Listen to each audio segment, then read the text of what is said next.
अस्सलाम वालेकुम प्यारे बच्चों, कैसे आप सब। उम्मीद है आप सब खैरियत से होंगे। और अपना जो आपको टेस्ट दिया जाता है वो आप डेली बेस पे बेच रहे हैं, अच्छी बात है। और ये यही समझ के आपने तैयारी करनी है कि आपके एनुअल एग्ज़ाम की तैयारी हो रही है। ये बात डेली बेस पे मैं रिपीट करती हूँ। तो मुझे उम्मीद है कि आप सब ने इसको बहुत अच्छे तरीके से याद कर रहे हैं, ताकि आपको बाद में एग्ज़ाम में मुश्किल ना हो। क्योंकि जैसे ही छुट्टियां ख़त्म होगी आपके एग्ज़ाम स्टार्ट हो जाने हैं। तो ये आपके एग्ज़ाम की तैयारी है, इसी तरीके से आपने इसको याद करना है। चैप्टर में, बुक में जो भी चीज़ दी गई है, किसी भी चीज़ को आपने स्किप नहीं करना। किसी भी चीज़ को आपने ये समझ के नहीं छोड़ना कि ऐसी चीज़ें पेपर्स में नहीं आती हैं। तो कुछ हमने एसएलओ बेस्ड लर्निंग की है, तो हमारी जो है कोई भी चीज़ आ सकती है, ठीक है। और हमने बुक में से जब सारा कुछ बुक में पढ़ा है तो फिर हमारे लिए कुछ भी हल करना मुश्किल नहीं है। तो चलिए आइए आज देखते हैं कि हमने आज क्या पढ़ना है। आज हमने सबक नंबर 8 और रज़ा ने जान लिया से पढ़ना है, ठीक है। देखिए, सब पढ़ने से पहले उसके बाद आए मज़ीद जाने अहम ख़ास अल्फाज पढ़ने के दौरान में, ठीक है। फिर उसके बाद रीडिंग जो है चैप्टर की वो सारी करनी है। फिर उसके बाद अहम अल्फाज, सवाल नंबर 1, मेरे करने के काम, ये सारे फिलिंग्स हैं। उसके बाद ये गलत दुरुस्त आ जाते हैं। फिर सवालात आ जाते हैं, सारे सवालात के जवाबात जो बुक पे करवाए गए वही सेम याद करने हैं, ठीक है। उसके बाद ये सवाल नंबर 6 को देखिए कि फ़िलहाल के 4 जुमले कापी में लिखे, अपने फ़ेल मुस्तकबिल में तब्दील करना है।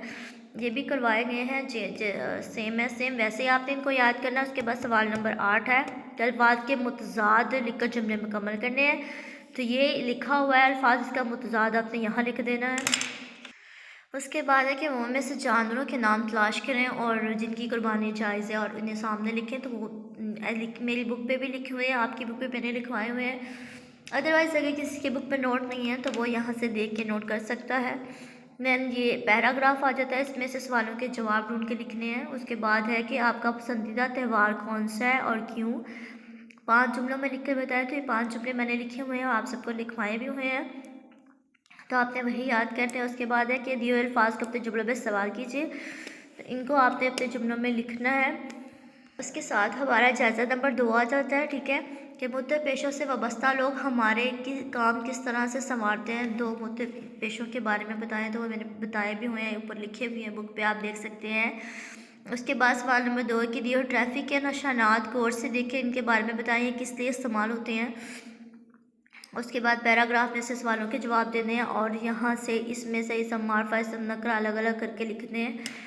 उसके बाद ये है इसमें ज़मीर इस्तेमाल करते हुए जुमले लिखे। उसके बाद वाहद जवाब बना रहे हैं। फिर आ जाता है कि जुमलों के साथ दिए अल्फाज के मुतज़ाद लिखकर जुमले मुकम्मल करते हैं। दैन उसके बाद सवाल नंबर 8 है, अपने पसंदीदा कौमी और मजहबी त्यौहार के बारे में 10 जुमले लिख रहे हैं। और अगर आपको कोई ऐसी चीज़ बनाने या याद करने का मौका मिले जिसकी बदौलत आपको स्कूल का काम करने में आसानी हो जाए, तो वो चीज़ कौन सी होगी, चंद जुमलों में लिखकर बताएं। तो हाँ जी बच्चों, ये आपको लिखवाया हुआ है, आपने वही करना है। ये सारी फिलिंग आपको करवाई हुई है, आपने वही सेम याद करनी है, ताकि आप लोगों को मुश्किल भी ना हो इसे याद करने में। आगे सबक नंबर 9 है कि वो परिंदा कौन था, ठीक है। तो इसमें देखिए, पढ़ने से पहले आए मज़ीद जाने, उसके बाद ख़ास अल्फाज के मानी। चैप्टर की रीडिंग जो है बच्चों वो आपने बस करनी है, क्योंकि हमारे बहुत सवालात के जो जवाब है वो रीडिंग में ही मौजूद होते हैं। जब हमने रीडिंग अच्छे से की होगी तो हमें जवाब ढूंढने में मुश्किल नहीं होगी। उसके बाद पढ़ने के दौरान में आ जाता है फिर वही अहम अल्फाज, मेरे करने के काम, दुरुस्त जवाब में रंग भर कर जुमले मुकम्मल करें। फिर उसके बाद MCQs आ जाते हैं, ठीक है, ये सारे फिलिंग करवाई हुई है। उसके बाद सवालात आ जाते हैं। शेख नूर मोहम्मद ने क्या ख्वाब देखा। अल्लामा मोहम्मद इकबाल रहमतुल्लाह ने किन 2 ज़बानों में शायरी की। अल्लामा मोहम्मद इकबाल रहमतुल्लाह ने गवर्नमेंट कॉलेज लाहौर से कौन से इम्तहान पास किए। अल्लामा मोहम्मद इकबाल रहमतुल्लाह ने कब वफ़ात पाई। अल्लामा मोहम्मद इकबाल ने अपनी शायरी को किस मकसद के लिए इस्तेमाल किया है, ठीक है। उसके बाद आ जाता है बात से निकले बात, ये वाला इसका आंसर भी लिखवाया हुआ है, वही सेम करना है। उसके बाद इस्तफामी और इकरारी जुमले हैं, ठीक है, ये इस्तिफ़ामिया हैं और ये करारी है। इस्तिफ़ामिया को आपने करारी में तब्दील करके लिख देना है। नेक्स्ट है मुतरादिफ की जोड़ियाँ बनाकर लिखें, तो ये मैंने बनाई हुई हैं, आपको करवाई हैं, आपने वही करनी है और यहाँ से अद्दी गिनती निकाल के यहाँ पे आपने लिख देनी है, ठीक है। उसके बाद ये पढ़ने का काम है, दुरुस्त लफ्ज़ और यहाँ के साथ आपने इसको पढ़ना है। नेक्स्ट आ जाता है कि आपकी पसंदीदा कौमी शख्सियत कौन सी और क्यों। इस शख्सियत से मुतल्लक़ 10 मरबूत जुमले लिखें। ये बच्चों मैंने करवाए हुए हैं, आपने वही करना है। शख्सियत के बारे में, अल्लामा मोहम्मद इकबाल के बारे में आप क्या जानते हैं, एक पैराग्राफ में लिख कर बताएं।